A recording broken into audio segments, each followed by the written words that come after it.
श्री सतगुरु महाराज की जय। संत में ही लीलामृत। प्रथम सोपान बालकांड। दोहा। जेहि भावत सतगुरु सदा, तिनके तन अति खीन। बिरह बीच उर्मह उठै, रहे बिना जल मीन। जिन भक्तों को सर्वदा सतगुरु ही प्यारे लगते हैं, उनका शरीर सांसारिक भोगों के अभाव के कारण दुर्बल लगता है और हृदय परमात्म प्रेम के वेग उठते रहने से जलहीन मछली की भांति तड़पता रहता है। निज निवास तजिए एक दिन, कै अरण्य महवास। बिना दरस भगवंत के, मिटे न मन की प्यास। इसी दशा में रहते हुए एक दिन आप निवास स्थान छोड़कर पास के ही जंगल में चले गए और दिन भर वहीं बैठे रहे, परंतु परमात्म दर्शन की प्यास बुझी नहीं। संध्या फिरी आए पुनि, जहाँ बास हुए नित्य। जस पन्नग मणि के बिना, तस तलफत अति चित्त। पुनः संध्या काल अपने निवास स्थान पर ही लौट आए। उस समय आपका चित्त मणि विहीन सर्प की भांति आकुल हो रहा था। जिन साहब जी के यहाँ, करे वास नित्य नेम। तिनकी बदली हो गई, पूछे को पुनि क्षेम। जिनके यहाँ रहकर आप नित्य नियम पूर्वक ध्यानाध्ययन करते थे, उन मकान मालिक की वहाँ से कहीं अन्यत्र बदली हो गई। अब वहाँ आपका कुशल मंगल कौन पूछे। तब पितु अनत वास ठहराया, तात भगिनी सुत कै शुभ छाया। ताशु तनय नित आप खिजावे, करत व्यंग अति सयित रावे। तब आपके पिताजी ने अपने फुफेरे भाई के डेरे पर आपके रहने की व्यवस्था कर दी। उनके 3 लड़के थे। मंझला लड़का आपको साधु प्रकृति का समझ चिढ़ाता रहता था तथा व्यंग्यात्मक शब्द बोलकर इतराता रहता था। भावत नहीं विचार तिनकेरा, जाई निवास लियो गुरु नेरा। अस सुधि पाए गयऊ पितु तहवा, दरिया पंत आप गुरु जहवा। उनका अभद्र व्यवहार आपको अच्छा नहीं लगता था, इसीलिए आप वहाँ से उद्विग्न हो अपने गुरुदेव के निकट जाकर रहने लगे। जब आपके पिताजी को यह समाचार मालूम हुआ, तब वे तुरंत वहाँ गए जहाँ आपके दरिया पंथ के गुरुदेव स्वामी रामानंद जी रहते थे। शुभ शिख दे पितु भवन लिवाए, जगमोहन गृह वास दिवाए।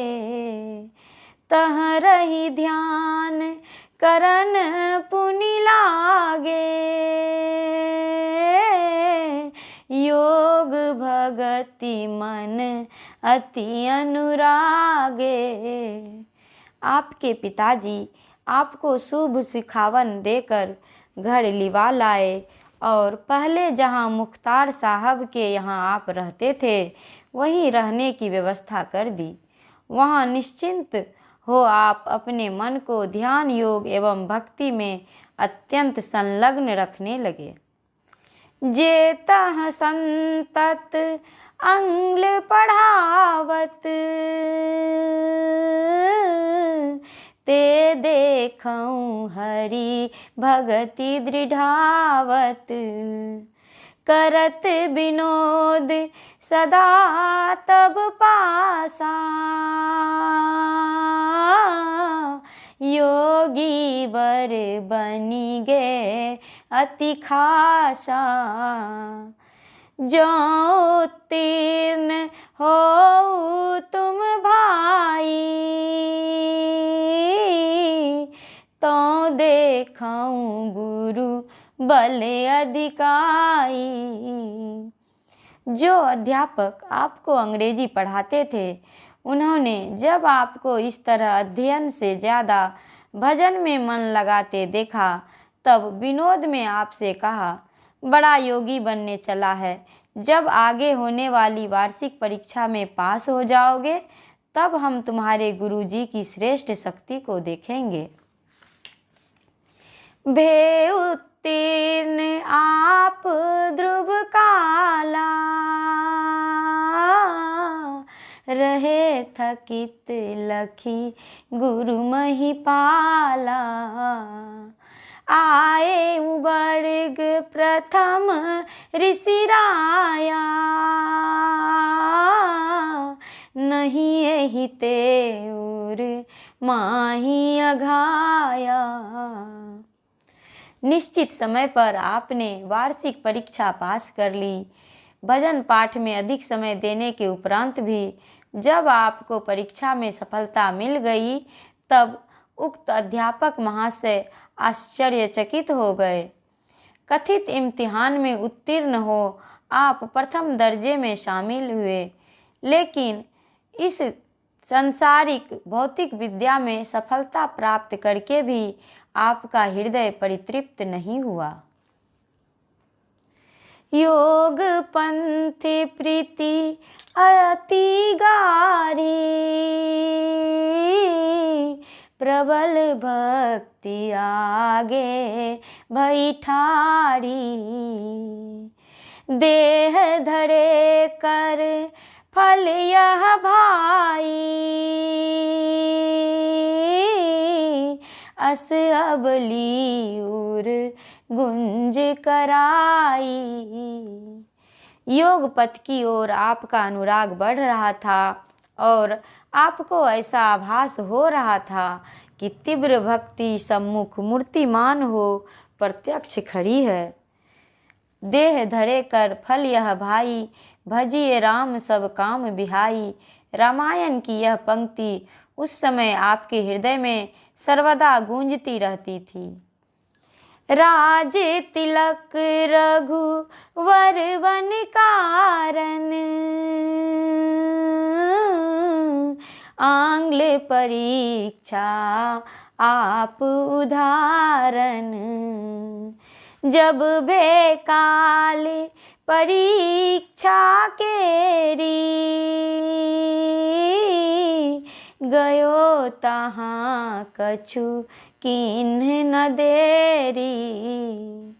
जैसे राम के लिए राज्याभिषेक की तैयारी वन गमन का हेतु हुआ, वैसे ही अंग्रेजी की परीक्षा आपके उद्धार का कारण बनी। उस समय विद्यालय में 3 परीक्षाएं ली जाती थी, त्रैमासिक, अर्धवार्षिक और वार्षिक। संयोग से उस वर्ष 1904 ईस्वी में त्रैमासिक परीक्षा न होकर एक ही बार अर्धवार्षिक परीक्षा प्रारंभ हुई। जब परीक्षा का समय समीप आया, तब आप अविलंब निश्चित स्थान पर पहुंच गए। कछु नाही किन्ह विलंब, प्रभु प्रविशे परीक्षा भवन। जहाँ तहाँ लेखनी अरु पुस्तिकालय, धसे बालक मगन मह दिन। प्रथम भाषा फारसी कर दी परीक्षा, प्रेम से दूजे दिवस मन मुदित हुए। आंगल विषय भे नेम ले, आपने अविलंब परीक्षा भवन में प्रवेश किया। वहाँ अन्य छात्रगण भी हाथ में कलम और कॉपी लेकर मगन मन से प्रविष्ट हो रहे थे। आपने प्रथम दिन फारसी की परीक्षा प्रेम पूर्वक दी। फिर दूसरे दिन प्रसन्न मन अंग्रेजी विषय की परीक्षा में सम्मिलित हुए। सारे परीक्षक गण सदा रहते निरीक्षण काजता, नहीं निर्गम ही को प्रविशहि, सब मुदित मंगल साज मह, लय प्रश्न पत्र स्नेह सो गंभीर हुए चिंतन किए, लखी विकल बिहवल पुलक तन दो, नयन जल कन भर लिए। परीक्षा भवन में सभी परीक्षकगण देख रेख के कार्य में लगे हुए थे। परीक्षा के निर्धारित समय में न कोई बाहर निकलता था और न कोई प्रवेश करता था। सब छात्र प्रसन्न मन से अपने अपने भविष्य जीवन को मंगलमय बनाने में लगे हुए थे। आप अंग्रेजी के प्रश्न पत्र को गंभीरतापूर्वक हाथ में लेकर चिंतन करने लगे और प्रश्नों के रहस्यात्मक भाव को देखकर तन पुलकित, हृदय विह्वल और दोनों नेत्र अश्रु बिंदुओं से भर गए। दूजे दिवस कह प्रश्न पत्र स्नेह सो, सब कर धरो निर्माण कारक, शीर्ष कन्न सन स्मरण करी, वर्णन करो चित थीर कै, अति प्रेम से अबली प्रथम ते ही छंद की, एहि भांति व्यासानंद वर्णन किन्ह कठिन निबंध भी। दूसरे दिन का प्रश्न पत्र प्रेम पूर्वक सबों ने हाथ में लिया। पहला प्रश्न था निर्माण कर्ता। शीर्षक पद्य को अपने स्मरण से लिखकर उसकी व्याख्या करो। आप स्थिरता पूर्वक अत्यंत प्रेम के साथ निर्माण कर्ता शीर्षक छंद की प्रथम पंक्ति लिखकर पुनः इस प्रकार व्याख्या करने लगे। मानव तन एक भवन है, ईट शुभा शुभ कर्म, नित्य प्रति विगरत बनत है, नहीं जानत को मर्म।